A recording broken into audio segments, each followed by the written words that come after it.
তো এখানে হযরত হুদ আলাইহিস সালাম তিনি মুমিনদেরকে নিয়ে পৃথক একটা জায়গায় ছিলেন। সেখানে আল্লাহর পক্ষ থেকে একটা শান্তির বায়ু প্রবাহিত হচ্ছিল, সেখানে তিনি অবশিষ্ট ছিলেন। পরে ওখান থেকে তিনি হাজারা মাউতের দিকে পলায়ন করলেন এবং সেখানেই বাকি জীবনটা তিনি কাটিয়েছেন। তো এভাবেই তাফসীরকাররা মনে করেন যে হাজারা মাউতে একটা লাল টিলে হযরত হুদ আলাইহিস সালামের কবর আছেন। আবার অন্যরা মনে করেন যে না, এই সমস্ত পয়গম্বর যারা মানে জাতির ধ্বংস থেকে অবশিষ্ট মুসলমানদেরকে নিয়ে পালিয়েছেন তারা অধিকাংশ মক্কা অঞ্চলেই পালিয়েছেন এবং মক্কায় কাবাঘরের আশপাশে মসজিদে হেরেমের মাতাফের মধ্যে ওখানে অন্তত 99 জন নবী রাসূল পয়গম্বরদের কবর আছে, যেহেতু তারা জাতির নির্যাতনে পালায়ন করে কাবাঘরের কাছেই চলে আসতেন এবং এখানে তারা সেই জীবন ত্যাগ করতেন। আল্লাহ ভালো জানেন, যেখানেই পয়গম্বরকে আল্লাহ মঞ্জুর করছেন সেখানে আসেন। তো এইভাবে একটা বিশাল শক্তিশালী জাতি বাতাসের মাধ্যমে তাদেরকে আল্লাহ ধ্বংস করে দিলেন। তো এই নিদর্শনগুলি আল্লাহ এজন্য দিয়েছেন যে তোমরা এ থেকে কিছু শেখো। এইটা মক্কাবাসীদের উপরে এই কোরআন আল্লাহ তেলাওয়াত করে শোনাতেন এবং মক্কাবাসীদেরও বোঝা উচিত ছিল যে আমরা যদি মুহাম্মদ সাল্লামের কথা না শুনি বা এই কোরআনকে না মানিতে এরকম বিপদ আমাদেরও আসতে পারে, কিন্তু তারা মানে নাই। শেষ পর্যন্ত বদরের যুদ্ধের দিন আল্লাহ তাআলা মানে এদের মতো একেবারেই শেষ না করে দিয়ে তাদের অন্তত নেতৃস্থানীয় 70 জন লোককে আল্লাহ তাআলা বদরের দিন ধ্বংস করে দিলেন। আর আল্লাহর প্রত্যেকটা কাজে একটা হিকমত থাকে যে আল্লাহ তাআলা সব কাফেরদেরকে ধ্বংস করেন নাই এই জন্য যে পরবর্তীতে দেখা গেছে যে এই মক্কার মুশরিকরা তারা মুরব্বীরা ইসলাম গ্রহণ না করলেও তাদের কিন্তু সকল মুরব্বীদেরই সন্তানরা এরা ইসলাম গ্রহণ করেছে। কাজে এই জন্য আল্লাহ তাআলা এইরকম ওদের মতো ওরকম আরব কুরাইশদেরকে সমূলে বিধ্বস্ত করেন নাই, কিন্তু তার ফলটা ভালো হয়েছে যে পরে অবশিষ্ট যারা ছিল তারা শেষ পর্যন্ত সর্বশেষ চেষ্টা তাদের ব্যর্থ হলো মক্কা বিজয়ের সময় এবং আল্লাহ ঘোষণা করলেন আলিয়াসাল্লাযিনা কাফারু মিন দীনিকুম, কাফেররা আজ তোমাদের দিন থেকে নিরাশ, মানে তোমাদেরকে যে এই দিন থেকে ফিরাতে পারবে এই আশা তারা আজকে ত্যাগ করলো মক্কা বিজয়ের পর। এবং এই মক্কা বিজয়ের পরে অধিকাংশ মক্কার পরিবারের যে বড় বড় ধনী পরিবার নেতৃত্বস্থানীয় লোক এদের সন্তানরা অবশিষ্ট ইসলাম গ্রহণ করেছিল।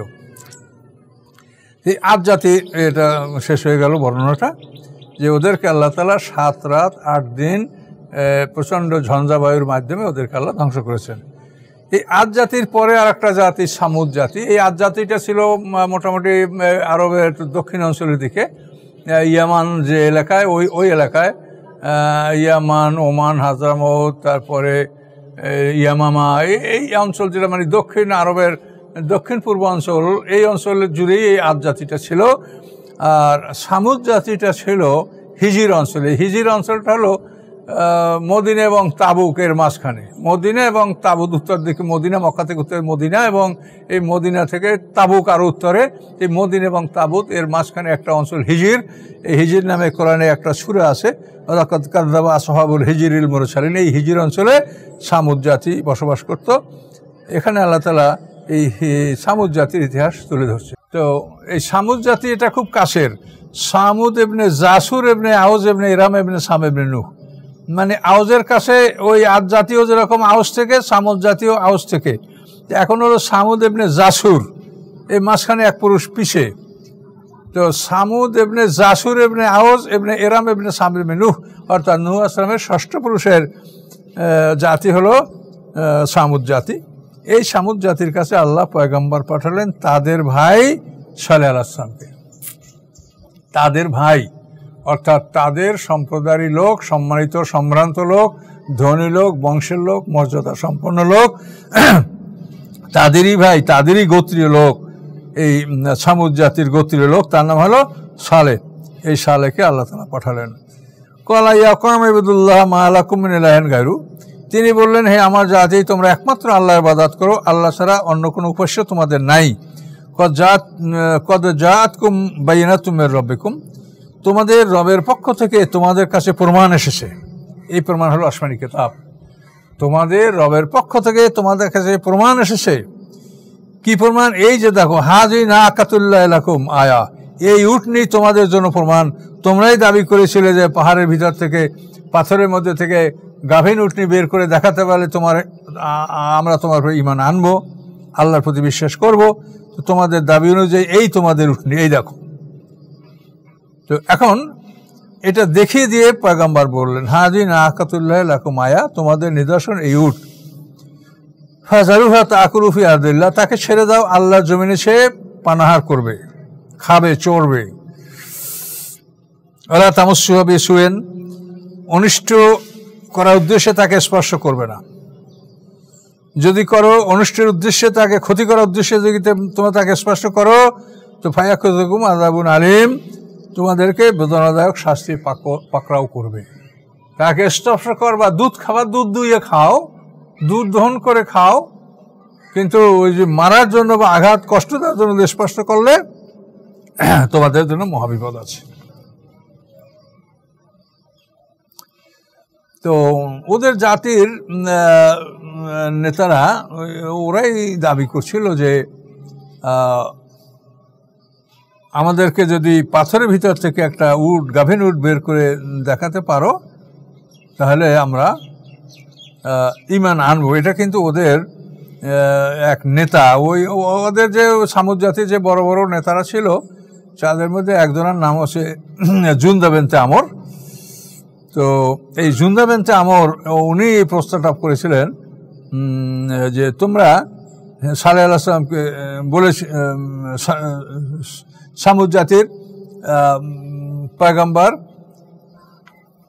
নাম কি সালেহ আলাইহিস সালাম, এই সালেহ আলাইহিস সালামকে তারা বলছিল যে, জুনদা বিনতে আমর বলছিল যে তুমি যদি পাথরের, এবং দেখাই দিয়েছিল এই পাথরের ভিতর থেকে যদি তুমি একটা গাভীন উটনি, যেটা সন্তান প্রসব করবে, এরকম একটা গাভীন উটনি বের করে দেখাতে পারো, তাহলে আমরা ঈমান আনবো। পয়গম্বর বললেন যে দেখো, আমি যদি আল্লাহর কাছে দোয়া করি এবং এই আল্লাহ দোয়া কবুল করেন এবং তোমার দাবি অনুযায়ী এই মুজিজা আল্লাহ দান করেন, তারপর তোমরা ঈমান না আনলে কিন্তু তোমরা সবাই ধ্বংস হয়ে যাবে। তারপর ওরা বলার পরে পয়গম্বর আল্লাহর কাছে নফল নামাজ পড়ে প্রার্থনা করলেন এবং বলার পরে আল্লাহ তার দোয়া কবুল করলেন। দেখা গেল যে এই পাথরটা গড়াচ্ছে, পাথরটা নড়ছে। প্রসব বেদনায় যখন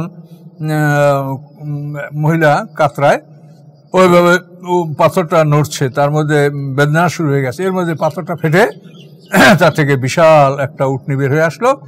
তাফসিরে বলা আছে তার বড় এতই ছিল যে এক পাঁজর থেকে অন্য পাঁজরের দূরত্ব ছিল 80 গজ, এবং এক্ষুনি সে একটা বাচ্চা প্রসব করলো। এভাবে আল্লাহ তাআলা যখন তাদের নেতা জুনদা বিন আমরের দাবি অনুযায়ী মুজিজা আল্লাহ পাঠালেন, তো এটা জুনদা বিন আমর দেখে সে এবং তার সাথীরা ইসলাম গ্রহণ করলো। কিন্তু ওই জাতির আরও 3 জন নেতা ছিল, তাদের নাম হচ্ছে জওয়াব, হুবাব, রুবাব। এরা ছিল মূর্তির পাহারাদার, মূর্তির সেবক, মূর্তির খাদেম।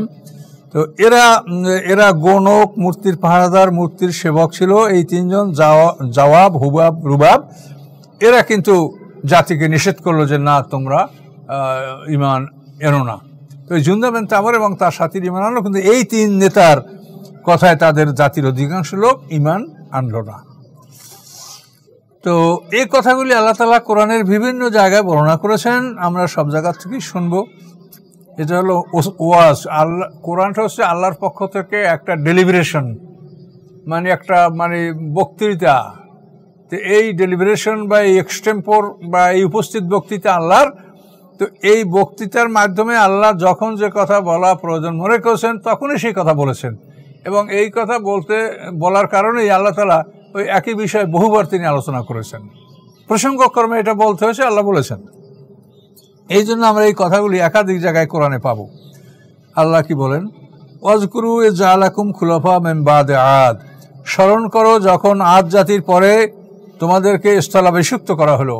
আদ জাতি পৃথিবীতে বিদায় হয়ে গেল, তাদের অবিশ্বাসীরা ধ্বংস হয়ে গেল, তাদের মধ্যে যারা মুসলমান ছিল তোমাদের বংশ বিস্তার তাদের থেকেই হলো। সেই মোমেনদের ভিতর থেকেই তোমরা বংশ বিস্তার করেছো, এবং তোমরা এক পুরুষ পরে তোমরা আবার পৃথিবীতে অনেক জনসংখ্যা তোমরা হয়েছো, তোমরা পৃথিবীর খলিফা হয়েছো। কাজে স্মরণ করো তোমরা কিন্তু আদ জাতির পরে এসেছো এবং ওই জাতিটার পরিণাম কি হয়েছিল এটা তোমরা স্মরণ করো। বাবা কুমফিল আউদে, তোমাদেরকে পৃথিবীতে আল্লাহ তাআলা স্থান দিয়েছেন। তানহিতুনা মিন সুহুলিয়া কুসুরা, এবং এই পৃথিবীর সরল ও সহজ প্রকৃতির জন্য তোমরা সেখানে অট্টালিকা নির্মাণ করতে পারছো। মাটিকে কাটো, পোড়াও, গলাও, যা করো, মাটি কাটা পোড়া সবই সহ্য করছে। তোমরা মাটির মানে তার যে একটা সহজ ও সরল ভাব, যে সে তোমাকে কিছু নিষেধ করে না, তোমাদের অনুগত মাটি। তো এই অনুগত মাটিতে অথবা সুর মানে তোমাদের সমতল ভূমিতে, তোমরা পৃথিবীর সমতল ভূমিতে অথবা অনুগত পৃথিবীতে তোমরা তোমাদের জন্য অট্টালিকা নির্মাণ করছো। তাত্তাকজমেন জিবাইলহা বুয়ুতা, এবং তোমরা পাথর কেটে কেটেও পাথরের মধ্যে, পাহাড়ের মধ্যে তোমরা বাড়িঘর নির্মাণ করছো।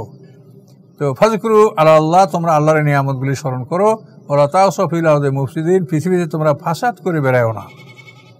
ওরা মানে ইটের বাড়ি করতো এবং ওরা এত বয়স পেত যে বাড়ি নষ্ট হয়ে যেত, কিন্তু ওরা মানুষ মরতো না। তখন ওরা ওই পাহাড়ে বাড়ি করতো, অথবা পাহাড়ের পাথর দ্বারা বাড়ি করতো, যাতে বাড়ি সহজে ধ্বংস না হয়।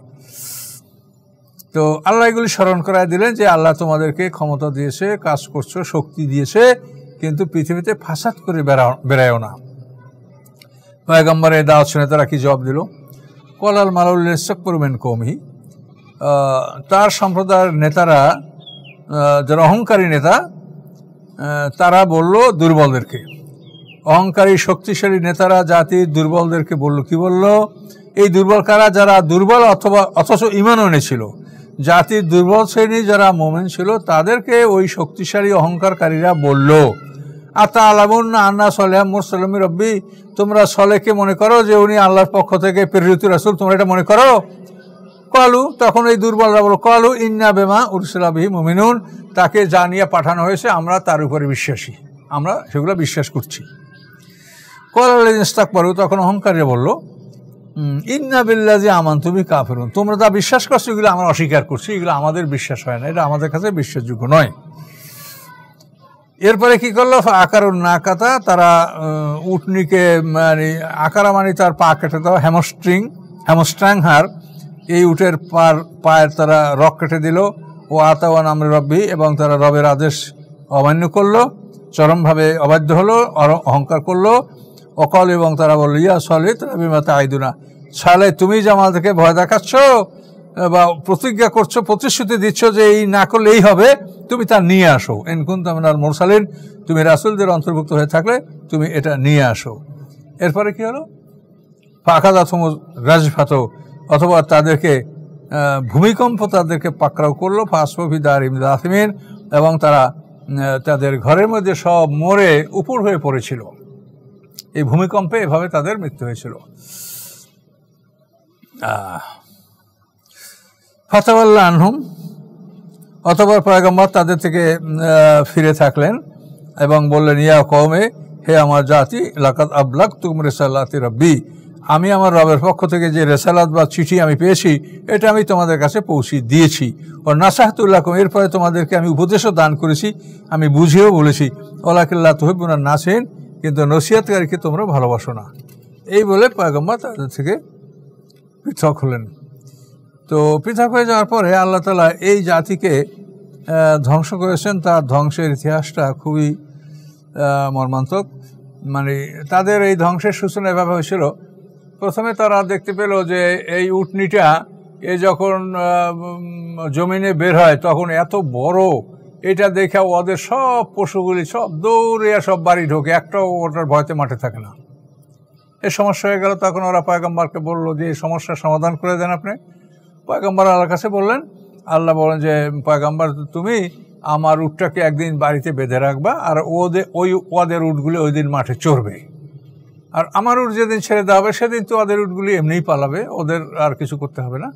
এভাবে হলো যে নবী আল্লাহর উট একদিন বেঁধে রাখতেন, সেদিন ওদের পশুগুলো চড়ত, আর উটকে যেদিন ছেড়ে দেওয়া হতো সে একাই ওই পানির কুয়ায় মুখ দিত, পানির শেষ না করে আর মুখ তুলত না, এত পানি সে খাইত। এবং তার এত দুধ হতো যে গোটা জাতি দুধ খেয়ে তারা মানে পরিতৃপ্তি লাভ করতো, তাদের অভাব হতো না। তো এইভাবে চলতে থাকলো। কিন্তু এতেও তাদের মানে কিছুটা সমস্যা দেখা দিল।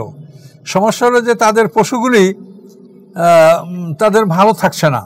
তার কারণ পশুরা যদি প্রতিদিন খাবার না খায়, একদিন পর একদিন খাবার খায়, তাতে পশুদের সমস্যা হয়। তখন ওই সমাজের এক নারী যে অনেক ধনবতী ছিল, তার অনেক পশু সম্পদ ছিল, ওই নারীর নাম ছিল উনায়জা। সে তার বয়স হয়ে গেছিল, কিন্তু তার কয়েকটা সুন্দরী কন্যা ছিল। এই কন্যাদের মাধ্যমে সমাজের নিশ্চিত লোকদেরকে মানে একটা খারাপ কাজ করার জন্য, মানে উটকে মারার জন্য তারা লোক তৈরি করবে। এজন্য এই কন্যাদের মাধ্যমে সে সমাজের নেতৃত্ব লোকদেরকে মানে গুছাবার চেষ্টা করলো। আর অন্য এক মহিলা ছিল, সে নিজেই যুবতী এবং স্বাস্থ্যবতী ছিল, তার নাম ছিল সদুক। সে তার নিজে দেহদান করার মাধ্যমে তার চাচাতো ভাইকে এই উট হত্যা করার জন্য তাকে রাজি করলো, এবং সে রাজি হলো। আর ওই যে উনায়জা, ওই মহিলা তার সুন্দরী কন্যার মাধ্যমে সে কেদার নামক এক শক্তিশালী সমাজের নেতৃস্থানীয় ব্যক্তি, তাকে রাজি করলো যে তারা উট হত্যা করবে। তো এই দুই নেতা আরও 7 জনকে সংগ্রহ করলো। এরা 9 জন, অর্থাৎ 9 নেতা একমত হলো যে আমরা আল্লাহর উটকে মারব। তারা পাহাড়ের আড়ালে আড়ালে উৎপেতে থাকলো যে কিভাবে কে উট মারবে। কেউ তলোয়ার নিয়ে, কেউ বল্লম নিয়ে, কেউ বর্ষা নিয়ে, তীর ধনুক নিয়ে, এভাবে তারা উট পেতে থাকলো। এভাবে আল্লাহর উটটা যখন পাহাড়ের কেনাতে অতিক্রম করছিল, তখন একজন তাকে তীর মারল, এবং কেদার তাকে পায়ের উপরে আঘাত করলো। তার মানে মানে হ্যামস্ট্রিং হাড় মানে ওইটা উটটার পা কেটে দিল। তো এই পা কেটে দেওয়ার পর উটটা পড়ে গেল। তারপর তাকে মানে ওরা জবাই করে ফেললো, এবং সব লোকজন হাজির এসে উটের গোশত ভাগটাক করে ওরা সবাই নিয়ে যেতে লাগলো। সাল্লাল্লাহু আলাইহি ওয়াসাল্লাম মসজিদে ইবাদতরত ছিলেন, তিনি এসে দেখলেন যে ওরা উটকে মেরে ফেলেছে। তখন ওরা বলে যে নবীকে বলছে যে এটা আমি করিনি, অমুকে করছে, অমুকে করছে। তো এইভাবে তারা উটটাকে মারলো। তখন সাল্লাল্লাহু আলাইহি ওয়াসাল্লাম বললেন, তোমাদের তো বিপদ আসবে, উটের বাচ্চাটা কোথায়? তখন ওই মায়ের মৃত্যু দেখে বাচ্চাটা খুব পালাচ্ছিল। তো পয়গম্বর, দেখো তোমরা বাচ্চাটাকে উদ্ধার করতে পারো কিনা। এখন ওরা বাচ্চাটা ধরতে যায়, কোনোভাবে তাকে ধরতে পারে না। সে যদি চতুর্দিকে তাকে বেষ্টনী দেয়, তখন ও শূন্য উঠে যায়, আল্লাহ তাআলা উপরে নিয়ে যায়। এভাবে বাচ্চাটাকে ধরতে পারলো না। বাচ্চাটা 3-4 ডাক দিল। 3টা ডাক দেওয়ার পরে যে পাথর থেকে তার মা বের হয়েছিল, ওই পাথর ফেটে গেল, এবং বাচ্চাটা ওই পাথরের মধ্যে ঢুকে পড়লো। ঢুকে পড়ার পরেই পয়গম্বর তাদেরকে জানায়া দিলেন যে তোমাদের খবর হয়ে গেছে যে তোমরা 3 দিন পরে সব তোমরা ধ্বংস হবে। এভাবে তাদের জন্য খবর আসলো যে তোমরা ধ্বংস হবে। তারা বুধবার এই উটকে হত্যা করেছিল। তো বৃহস্পতিবার তাদের চেহারা হলুদ বর্ণের হয়ে গেল। তো এরপরে শুক্রবার তাদের চেহারা লাল বর্ণের হয়ে গেল। এরপরে শনিবার তাদের চেহারা কালো হয়ে গেল। এই কালো অবস্থা মানে প্রত্যেকটা অবস্থায় তারা এক দিন পার করছে। বৃহস্পতি, শুক্র, শনি, মানে চেহারা হলুদ, লাল, কালো, 3 দিন 3 অবস্থার পরে 4র্থ দিন রবিবার সকালে তাদের মানে শাস্তির সূচনা শুরু হয়ে গেল। এবং মানে তারা এখন চেহারা দেখছে কালো হয়ে গেছে, তা তো একদিন বেশি অনুভব করলো। মাটিতে শুয়ে পড়লো, এবং তারা উপরের দিক তাকাচ্ছে যে কিভাবে শাস্তি আসে। এভাবে হঠাৎ করে মানে রবিবার দিন তাদের শাস্তির রক্তে তাদের উপরে এভাবে মানে বিপদ আসলো যে একটা বিকট শব্দ হলো। সহিহা শব্দের কথাও অন্য জায়গায় বর্ণনা আছে যে এই আওয়াজটা আল্লাহর পক্ষ থেকে একটা বিগ ব্যাং, একটা বিরাট ধ্বনি, অথবা জিবরিল আমিন একটা চিৎকার করেছে। এই চিৎকারে তাদের বুক ফেটে কলিজা বের হয়ে গেছে, এবং সাথে সাথে প্রচণ্ড ভূমিকম্প শুরু হয়ে গেছে। এই ভূমিকম্পে তারা সম্পূর্ণ বিধ্বস্ত হয়ে গেছে, এবং এমনভাবে তাদের মৃত্যু হয়েছে, তাদের কলিজাগুলি এমনভাবে ফেটে বের হয়ে গেছে রগসহ, মানে ওর সাথে সম্পৃক্ত যে রগগুলি সহ। তাতে মনে হচ্ছিল অন্য জায়গায় আছে কান্নাম আজাজও নাকলেন খাবিয়া, যে একটা খেজুর গাছকে যদি না কেটে উপড়ে ফেলা হয়, যদি মানে টেনে ওকে তুলে ফেলা হয়, অথবা পানির ঢেউ ঢেউ যদি খেজুর গাছের শিকড়ের মাটিগুলি সব হটে যায়, এবং শিকড় সহ খেজুর গাছটা থাকে, তো ওই গাছটা দেখতে কেমন দেখায়, অনেকগুলি শিকড় সহ খেজুর গাছ। তো আল্লাহ বলছেন যে ওই উপড়ানো খেজুর গাছের মতো, অর্থাৎ তাদের যে কলিজা ফেটে বুক ফেটে রগগুলি বের হয়ে আছে। তো এই হিসেবে তাদেরকে তারা যে বলিষ্ঠ বড় হিসেবে খাজুর গাছের সাথে তুলনা করা হয়েছে এবং উপরানো আজাজু নাকলেন খাবিয়া, এভাবে আল্লাহ তাআলা তাদের ধ্বংসের কথার বর্ণনা দিয়েছেন। এবং বিশাল একটা শক্তিশালী জাতি, সামুদ জাতি, এভাবে তারা ধ্বংস হয়ে গেল। তো আল্লাহ তাআলা এগুলোই আমাদেরকে শোনাচ্ছেন যে আমরা যাতে সতর্ক হই। কিন্তু কই সতর্ক তো যারা হওয়ার তারাই হলো, আর যারা হওয়ার না তারা হলো না। এই জাতি এভাবে ধ্বংস হয়ে গেল। এই জাতির পরে আবার আল্লাহ তাআলা আর এক জাতির কথা বলেন, লুত। এরপরে আল্লাহ তাআলা বলেন লুত আনেজ কলের কমে আতুন। এই লুত কিন্তু এদের আবার লুত হচ্ছে, লুতের পরিচয় হলো ইব্রাহিম আলাইহিস সালামের বড় ভাই হারান, এই হারানের পুত্র লুত। ইব্রাহিম আলাইহিস সালামরা ছিলেন 3 ভাই, হারান, নাকুর, ইব্রাহিম। বড় ভাই হচ্ছে হারান, এই হারানের পুত্র লুত। মেজু ভাই হচ্ছে নাকুর, এই নাকুর হচ্ছে লোকমান হাকিমের দাদা, লোকমান বেন বাউর বেন নাকুর। আর ছোট হচ্ছেন ইব্রাহিম, আরও আজরের এই 3 সন্তান। এই লুত হচ্ছেন ইব্রাহিম আলাইহিস সালামের আপন বড় ভাই ছেলে এবং উনি ইব্রাহিম আলাইহিস সালামের কন্টেম্পোরারি। ইব্রাহিম আলাইহিস সালাম যখন হিজরত করেছেন বেবিলন থেকে, যখন তিনি হিজরত করে হারান আসছেন, ওখান থেকে সিরিয়া, ওখান থেকে মিশর, এই ইব্রাহিম আলাইহিস সালামের হিজরতগুলির সময় ওই লুতও তার সাথে আসছিলেন। কিন্তু হেব্রান শহরে আসার পরে ইব্রাহিম আলাইহিস সালাম লুতকে বলেছেন যে তুমি উত্তর অঞ্চলে দাওয়াত নিয়ে যাও, আর ইব্রাহিম আলাইহিস সালাম নিজে গেছিলেন পশ্চিম অঞ্চলে, মিশরের দিকে। তো সেই লুত আলাইহিস সালাম, লুত পয়গম্বর, ইনি পৃথিবীর উত্তর অঞ্চলে সুদুম শহর অঞ্চলে উনি ওই অঞ্চলে দাওয়াত নিয়ে গেছিলেন। তো আল্লাহ তাআলা সেই লুতের কথা উল্লেখ করছেন যে লুতকে আমি পাঠালাম। লুতান মানে আরসালনা লুতান ইলা কওমি, এভাবেই কথাটা ছিল। আল্লাহ বলেন লুতকে আমি তার জাতির কাছে পাঠালাম।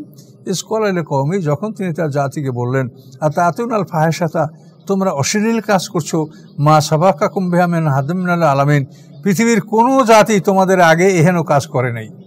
এটা তোমরাই এটার আবিষ্কারক, তোমরাই এটার অরিজিনেটর, তোমাদের আগে এটা কেউ করে নাই। ইন্নাকুম লা তা'তুনা রিজালা শাহওয়াতান, তোমরা পুরুষের উপরে তোমাদের কামভাব পূরণ করছো, মেনদুনি নেশা, নারীদেরকে বাদ দিয়ে। বালান্তুম কওম মুসরিফুন, তোমরা একটা সীমা লঙ্ঘনকারী জাতি। এভাবে পয়গম্বর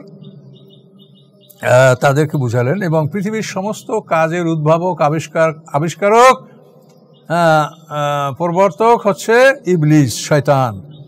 শয়তান বক্তা সেজে তাদের মধ্যে নসিহত করতে এবং অনেক কথাবার্তা বলতে বলতে এক পর্যায়ে সে কোনো একদিন বলে ফেললো যে মেয়েরা যখন পুরুষ না পাবে তখন তোমরা মেয়েরাই নিজেরা তোমাদের বীর্যপাত করার জন্য তোমরা চেষ্টা করবে।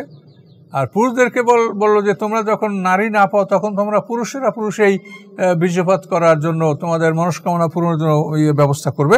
এবং কোনো তাফসীরকারক বলেন যে ইবলিস একদিন সুন্দর যুবক সেজে এসে নিজেই তার মানে রেকটামে এই কাজ শেখাবার জন্য তাদেরকে প্রশিক্ষণ ইবলিস স্বয়ং এটা দিয়েছে। ফলে এই কুকর্ম, এই পুরুষ মৈথুন, এটা তারা এখান থেকে শিখেছে। তো পয়গম্বর তাদেরকে সতর্ক করলেন।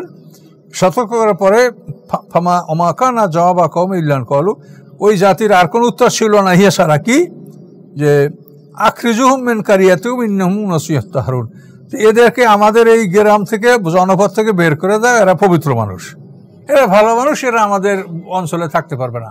লূত আলাইহিস সালামের সাথে মুসলমানের সংখ্যা খুবই অল্প ছিল। তিনি এবং তার 2 কন্যা মুসলমান ছিল, তো নিশ্চিত কোরআন থেকে আমরা প্রমাণ পাই।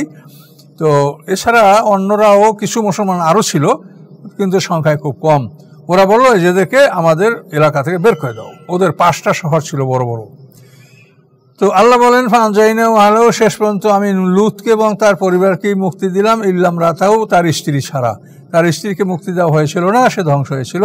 কানাত মিনাল গাবিরিন, সে ছিল পিছনে অবস্থানকারীদের অন্তর্ভুক্ত। কিভাবে আল্লাহ ধ্বংস করেছিলেন? ওয়ামতারনা আলাইহিম মাতারা, তাদের উপর আমি প্রচণ্ড বর্ষণ আমি বর্ষাইছিলাম। ফানজুর, দেখো, কাইফা কানা আকিবাতুল মুজরিমিন, অপরাধীদের শাস্তি কি হয়েছে। তাদের উপরে আল্লাহ তাআলা পাথরের বর্ষণ, এটা মানে কোরআন শরীফে আমরা সামনে অনেক জায়গায় আমরা পাবো, এখানে এজন্য আমি খুব বিস্তারিত বলবো না। এদেরকে পাথরের বর্ষণ, অর্থাৎ এদেরকে ধ্বংস করার জন্য যে ফেরেশতারা আসছিল তারা সংখ্যা ছিল 10 জন। এই ফেরেশতারা প্রথম ইব্রাহিম আলাইহিস সালামের বাড়িতে মেহমান বেশে ঢুকে ইব্রাহিম আলাইহিস সালামের বাড়িতে ইসহাক আলাইহিস সালাম পুত্র সন্তান হবে মা সারার থেকে, এই সুসংবাদ দিলেন। এই সুসংবাদ দিয়ে তারা ওখান থেকে বিদায় হয়ে লুত সম্প্রদায়ের কাছে আসেন এবং তারা ওই রাতের বেলায় লুত পয়গম্বরের বাড়িতে অবস্থান করছিলেন। তখন ওই সম্প্রদায়ের লোকেরা, এই ফেরেশতারা খুব সুন্দর যুবকের বেশিই তারা ঢুকছিল ওই এলাকায়, সুদুম শহর এলাকায় লুত আলাইহিস বাড়িতে। তখন ওই অসভ্যরা, তাদের যেটা স্বভাব ছিল যে বিভিন্ন অঞ্চল থেকে তাদের কাছে ব্যবসায়ীরা আসতো মালামাল বেচা কেনার জন্য, তাদের সাথে ওরা এরকম বেয়াদবি করতো। তো এই লোকদেরকে লুত আলাইহিস বাড়িতে দেখে ওরা ওই বাড়ি ঘেরলো এবং ওই মেহমানদেরকে তারা দাবি করলো। তখন লুত আলাইহিস খুবই দুঃখ করে বললেন, আলাইসা মিনকুম রাজুলুর রশিদ, অন্য জায়গায় দেখবেন যে তোমাদের মধ্যে কি কোনো ভালো মানুষ নাই? তোমরা ভদ্র সভ্য মানুষ নাই? তোমরা এরকম আমাকে, আমার মেহমানদের ব্যাপারে আমাকে তোমরা অপমান করছো? তখন জিবরাইল বললেন যে আপনি ভয় করবেন না, আমরা মানুষ, আমরা ফেরেশতা, ওরা এখানে আসতে পারবে না। তখন জিবরাইল পাখায় একটা ঝাপটা মারলেন, ঝাপটা মারার সাথে সাথে ওরা সব অন্ধ হয়ে গেল। অন্ধ হয়ে এখন ওখানে গড়াগড়ি করছে, কেউ যেতে পারছে না, কেউ যাচ্ছে আর বলছে কালকে দেখাই দেবো তোমাকে যে তুমি জাদু করেছো আমাদের পরে। তো এইভাবে কালকে দেখায় দেবে। তো ফেরেশতারা লুত আলাইহিস আশ্বস্ত করলেন যে ওদেরকে সকালবেলা ধ্বংস করব, আর রাতের বেলায় আপনারা এখান থেকে যাদের পালানোর মুইমানদার তারা পালান। এই 10 জন ফেরেশতা ইব্রাহিম আলাইহিস সালামের বাড়ি থেকে যখন লুত আলাইহিস সালামের কাছে যাওয়ার জন্য তারা লুত আলাইহিস সালামের সাথে মাঠে দেখা করলেন। তো মাঠে দেখা করার পরে লুত আলাইহিস সালামের ইচ্ছা ছিল যে এরা যেন আমার বাড়িতে মেহমান না হয়, যেটা বলতেও পারছেন না, কিন্তু সেরা ইঙ্গিতে বলতেছিলেন যে আপনারা এমন জাতির কাছে আসছেন, এরা তো খুব খারাপ লোক, এরকম লোক পৃথিবীতে নাই, তো আপনারা এখানে মেহমান হওয়া তো এটা খুবই কষ্টের ব্যাপার বা খারাপ পরিস্থিতি। তো এভাবে লুত আলাইহিস সালাম একে একে 4 বার তাদের কাছে ফেরেশতাকে কথা বললেন যে এরা খারাপ মানুষ, এরা খারাপ মানুষ, বিভিন্নভাবে বুঝাচ্ছিলেন যাতে এরা তার বাড়ি মেহমান না হয়। কিন্তু ফেরেশতারা ওই মেহমানদারি দাবি করলেন যে আপনার বাড়ি আমরা মেহমান হব। এই তো মেহমান তারা হলেন। হওয়ার পরে তো ওরা মানে যখন দেখতে পাইল যে সুন্দর সুন্দর মেহমান, তখন ওরা বাড়ি ঘেরলো এবং মেহমানদেরকে দাবি করলো এবং বলল যে আলাম নানহা কানের আলামিন, আমরা তো তোমাদেরকে মানা করছি যে তুমি কোনো মেহমান তোমার বাড়িতে স্থান দিবে না, তারপর তুমি এটা কেন করলে? এইভাবে যখন ওরা পিরাপিরি করতে লাগলো এবং লুত আলাইহিস সালাম খুব ভীত হয়ে গেলেন এবং তাদেরকে অনুরোধ করলেন যে তোমরা আমাদের কন্যাদেরকে বিয়ে করো, তোমাদের মধ্যে কি কোনো ভালো মানুষ নাই? যখন লুত আলাইহিস সালাম অস্থির হয়ে গেলেন তখন জিবরাইল বললেন যে আপনি ভয় করবেন না, আমরা আল্লাহর ফেরেশতা, আমরা আল্লাহর রসুল, এদেরকে ধ্বংস করার জন্য আমরা আসছি।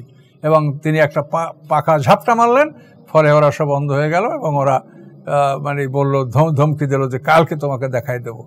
আর ফেরেশতারা বললেন যে সকালে ওদের ধ্বংস শুরু হবে, রাতের বেলায় আপনি আপনার লোকজন সহ এখান থেকে বের হয়ে পড়েন। তখন পয়গম্বরের কাছে যেন এই রাতটা কাটানো একটা বড় কষ্টকর ছিল। তো উনি বলছেন যে তার আগে ধ্বংস করা কি যাবে না? তখন ফেরেশতারা বলছেন যে আলাইসা সববে করিব, যে সকালবেলা কি খুব দূরে, এটা কি কাছে নয়? সকালবেলা ধ্বংস করা হবে। আল্লাহর বিধান, নির্ধারিত সময় যেটা আল্লাহ করেন ওর আগে পিছিয়ে হবে না। তো এর মধ্যে লুত আলাইহিস সালাম তার 2 কন্যা রিসা এবং জাগরাতা, তো এই 2 কন্যা ছিল, তারা ছিল ইমানদার। তো এদেরকে নিয়ে, স্ত্রীকে নিয়ে রওনা করা হলো, কিন্তু স্ত্রী পিছনের দিকে তাকাই ছিল এবং জাতির জন্য আফসোস করেছিল, এই জন্য তার স্ত্রী আর যেতে পারে নাই, সে ওদের সাথে ধ্বংস হয়েছে।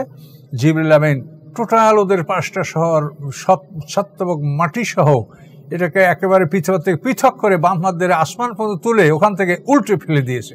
দেওয়ার পরে তাদের উপর পাথর বর্ষণ করানো হয়েছে এবং প্রত্যেকটা পাথরে নাম লেখা ছিল যে কোন পাথর কাকে আঘাত করবে। এইভাবে তাদের উপরে পাথরের বৃষ্টি বর্ষণ হয়েছিল এবং তাদের যারা শহরের বাইরে ছিল তারাও ধ্বংস হয়েছে। আবু রেগাল নামক এক ব্যক্তি তখন হেরেমে ছিল, তার জন্য তার পাথরটা ওই হেরেমের বাইরে আকাশে উঠতেছিল। যখন সে হেরেম থেকে বের হয়েছে তখন ওই পাথর তাকে আঘাত করেছে এবং সে হেরেম অঞ্চলে ধ্বংস হয়েছে এবং ওখানেই তাকে কবর দেওয়া হয়েছিল। তাফসিরে পাওয়া যায় যে আল্লাহ রসুল আবু রেগালের কবর দেখিয়ে দিয়েছেন যে এটা আবু রেগালের কবর।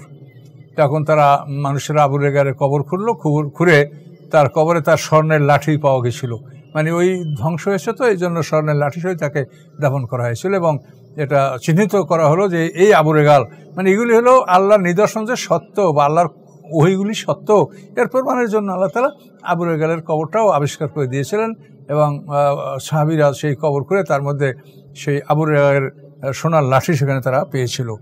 তো এইভাবেই আল্লাহ তাআলা লূত সম্প্রদায়কে ধ্বংস করেছেন। তো এই সূরার মধ্যে আল্লাহ তাআলা অনেক পয়গম্বরদের ইতিহাস বিস্তারিত তুলে ধরেছেন।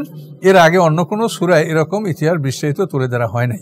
ইনশাআল্লাহ আমরা আগাবো। আজকে এখানে আমরা সমাপ্ত করলাম।